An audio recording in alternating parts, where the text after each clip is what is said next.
Hi there. In this Microsoft Word video, we'll take a look at page setup, specifically portrait versus landscape, letter versus legal, different sizes of margins and why we'd want to use those, as well as we'll look at columns and a couple of little tricks we can apply to columns to make them to make our content a little more readable. So I'm just going to fire up Word. Again, I have a shortcut on my taskbar. There it is there. I'm just going to resize it to fit this video. Now I saved the previous demonstration as lesson 3 demonstration. This is the file I'll be using throughout lesson 3, which is Word level Word lesson 2. So I'm just going to get rid of my navigation. I don't need that. I just turned that on to show you basically how headings affect the navigation. And I'm just going to zoom out so I can see my entire page. Once you've added all your content and you've edited all of your paragraphs and your characters, generally you don't need to really see the content so much anymore. You can zoom out so you can see the entire page or document. So I can see a little bit more of this. See what it's going to look like. Kind of like a meta view. So from the page view, bird's eye, you can think of it as. Now, all of our page setup stuff is under layout. So we have margins. Now, generally these days the trend is to have large margins. I've seen recent books where they use a very wide margin like that. And it actually is quite readable because your eye doesn't have to, basically it takes less effort to find the beginning of the next line when you're reading. So narrower pieces of content are actually more readable. Now, you may want to use narrow margins.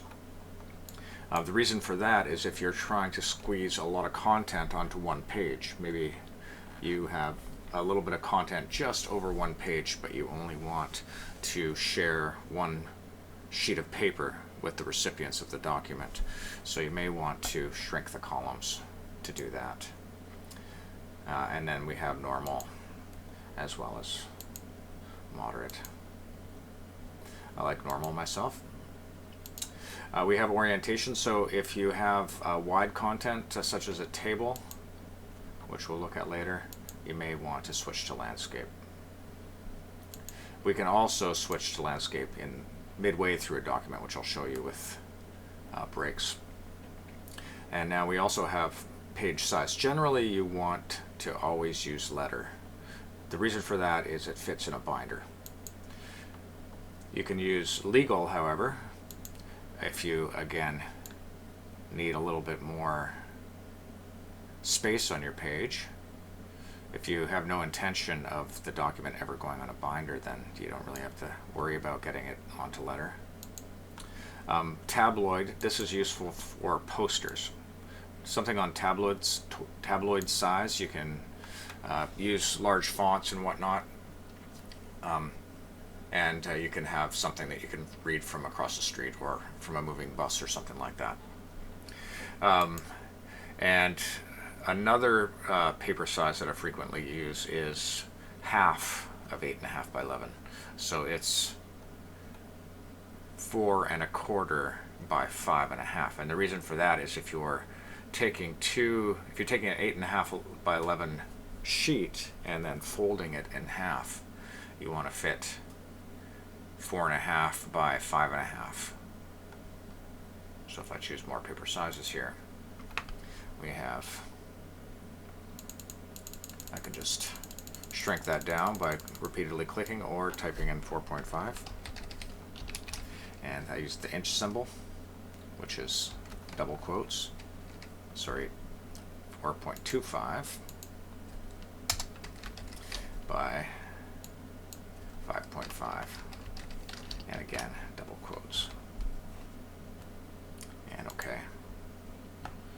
So that's useful if you want to create a booklet out of folding an 8.5 by 11 or cutting it in half. Whatever you choose to do, there's tricks involving that as well. I'm just going to go back to letter. I'm going to go back to portrait, and I'm going to go back to normal margins. Now, one other thing we have here in this page setup is columns.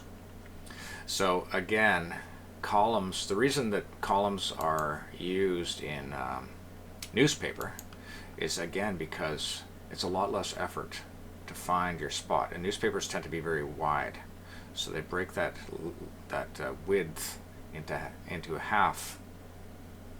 Basically, the content that fills the width of the page, they break it into half so that your eye can find the next line. Doesn't lose its place as it's going to the beginning of the next line. Now, one thing, if I'm using columns, I always like to keep those edges, the right-hand edges, looking the same as the left-hand edges. Basically, all of the text should line up. And the reason for that is when you have columns, if it's jaggedy like this, sometimes the eye will actually jump the gap and start reading across here, which gives you kind of an unsettling experience when you're reading the content. So what you want to, if you make that edge hard, then it actually, the eye sees it as a little border, and it'll stop there and then pop back. So it's actually, again, less effort to read if that edge is hard. So what I do is just change this to justify alignment. I showed this, indicated it briefly in our very first lesson, but I didn't actually show you what it's for. So if I just click in this paragraph here, and I go home, and I click on my little styles button, and I mouse over normal. Again, it had a box around it because I was in a section that was using the normal style. And if I just click on the, I'm going to first of all justify this. So if I use this little justify, and notice it gives you a little write-up, a little in addition to what I was saying. So it actually has a functional reason that we want to have that sharp edge as well as something to do with their taste. So notice it gives you this nice hard edge on that paragraph. Now I want to change all of these other paragraphs. So again, I click on that little more button, mouse over normal, click on my little drop down here, and I choose update normal to match selection. That's the quickest, most straightforward way to update your styles, as I showed you in the previous lesson. So notice it looks very clean now, and the eye will stop there. Even if the eye doesn't jump, it wants to, which actually will tire your reader out. So this actually helps. And what happens is the program adds more space between words or characters to push them to the edge there. That's what justify means. All right, well, that's page setup. Again, we looked at portrait versus landscape, letter versus legal versus tabloid, why we would want to have wide or narrow margins, as well as justify alignment. I'm going to quickly save this. So I just click on my disk button. Thanks so much for watching.